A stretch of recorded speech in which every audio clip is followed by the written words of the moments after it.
उस भांड से स्वांग की कला तुमने भली भांति सीख ली है।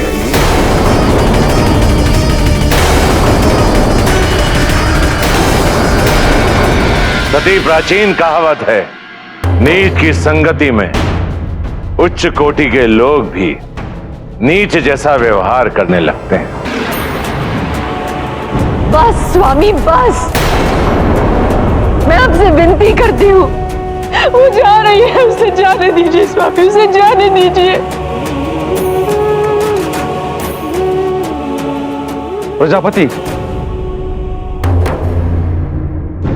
क्यों काल को स्वयं बुलावा दे रहे प्रजापति आप? काल और महाकाल आज दोनों चाकर हैं मेरे घर में, और आज तो भगवान विष्णु भी मेरे साथ। क्या बिगाड़ लेगा वो मेरा कपाली?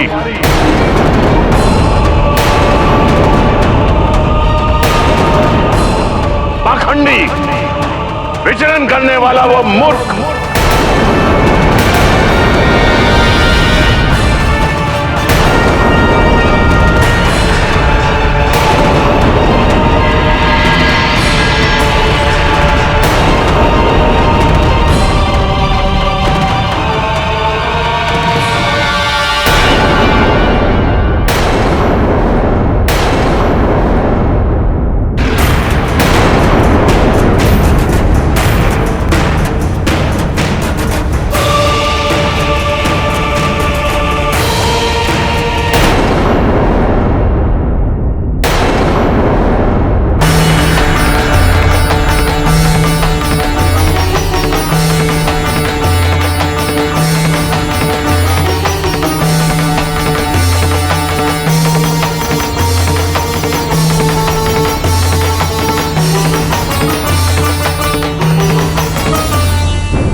एक पुत्री का दायित्व होता है कि वो अपने पिता और उसके परिवार के सम्मान एवं शांति की रक्षा करे।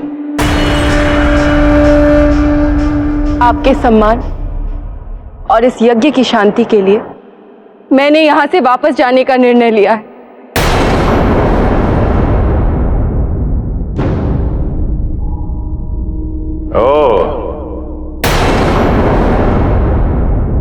तो आज तुम्हें अपने पिता के मान सम्मान और प्रतिष्ठा की चिंता हो रही है। उस दिन कहां थी तुम्हारी ये चिंता, जब तुमने जीवन दर्शन और सम्मान का अनादर करते हुए उस अवधूत से विवाह कर लिया था?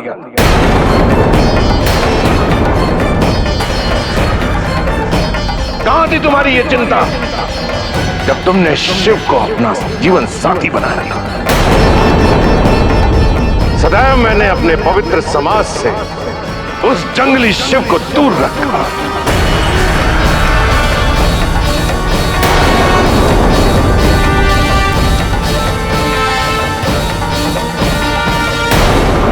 यदि तुम्हें मेरी चिंता होती तो तुम उस कपाली, उस भिक्षाटन पर जीने वाले को मेरे जीवन और मेरी संस्कृति में इस तरह लेकर नहीं आती।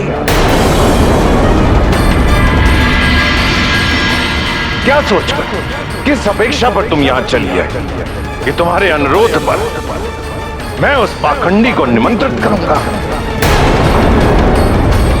उसके आगे हाथ जोड़ूंगा, प्रणाम करूंगा और मेरा जमाता मुझे आशीर्वाद देगा? बस पिताजी बस।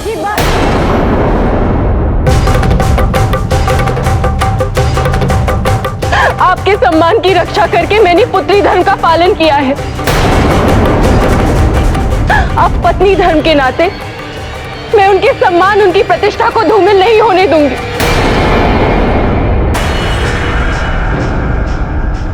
आप उनका अपमान नहीं कर सकते। और आप सब मौन क्यों हैं?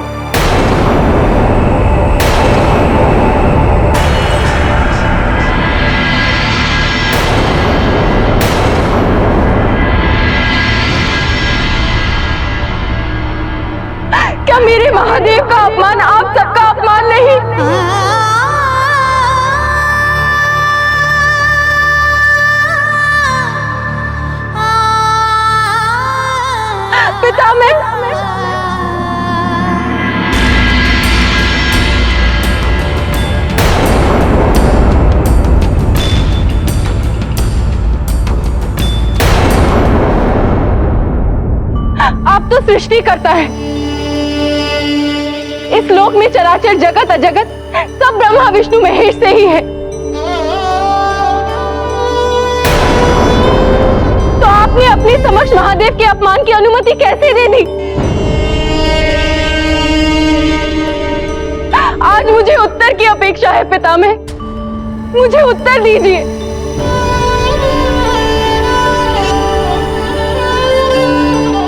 जिस सभा में महादेव का अपमान हो रहा है वहां आप आहुति लेने क्यों उपस्थित हैं?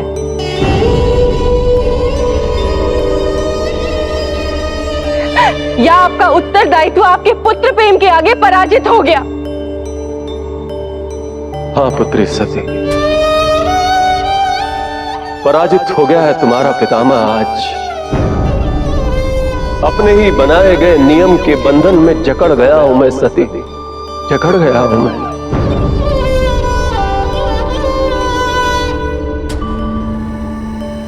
महादेव ने न जाने कितनी बार न केवल मेरी बल्कि तुम्हारे इस मूर्ख पिता के प्राणों की भी रक्षा की है। आज ब्रह्मा की सृष्टि यदि संपूर्ण है तो केवल महादेव की वजह से पुत्री, केवल महादेव की वजह से। ऐसा कौन सा नियम है पितामह जिसे आप नहीं तोड़ सकते? ये नियम ही तो अभिशाप बन गया है पुत्री। जब पुत्र अपने परिवार के दायित्व को वहन करने में सक्षम हो जाए तो उसे परामर्श देने का अधिकार तो है, पर उसे मानना या नहीं मानना दक्ष पर निर्भर करता है।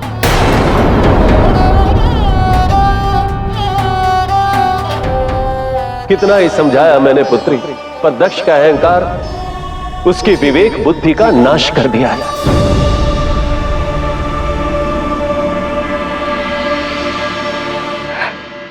विवेक बुद्धि ज्ञान की देवी तो आप है ना, फिर आपने अंकुश क्यों नहीं लगाया? मेरे महादेव को सर्ववेद ज्ञाता की उपाधि तो आपने ही दी,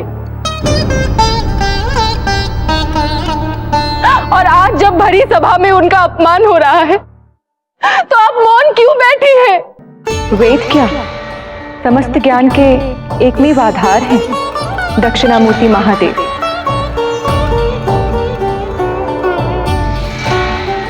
लेकिन जहां यज्ञ है मुझे वहां उपस्थित रहना ही पड़ेगा सती।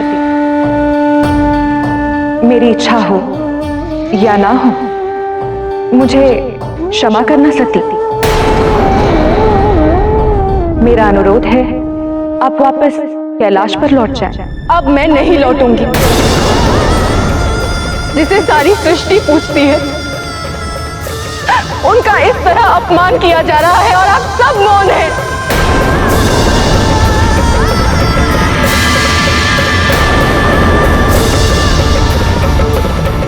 इस मौन का, इस अपमान का मुझसे, मेरे महादेव से कोई नाता अवश्य है।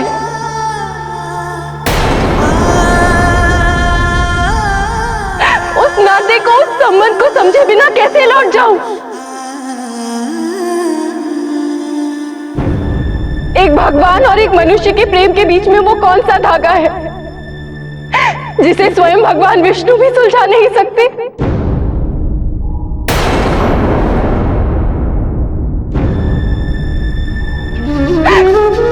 नारायण, आप तो सर्वज्ञ हैं। आप तो मेरे प्रश्नों का उत्तर दीजिए। बस सती बस, बहुत हो गया।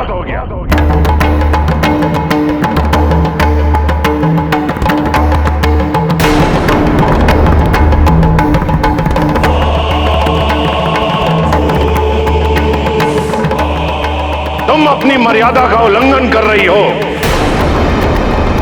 तुम क्या समझती हो कि मेरे नारायण ये यक्ष, किन्नर, मानव, असुर, नाग आदि इस यज्ञ में भाग लेने आए हैं तो केवल और केवल मेरे स्नेह के कारण?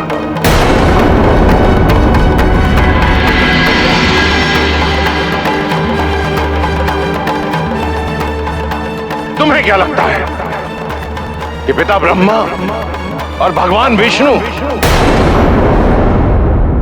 मात्र हविष की लालसा में बैठे हैं। उस अधनंगे भिखारी के मोह में तुम इतना भी भूल गई हो कि तुम्हारे पिता ने संसार को संपत्ति का सजन करना सिखाया है। और इसीलिए ब्रह्मदेव और भगवान विष्णु को दक्ष के यज्ञ में उपस्थित रहना पड़ता है।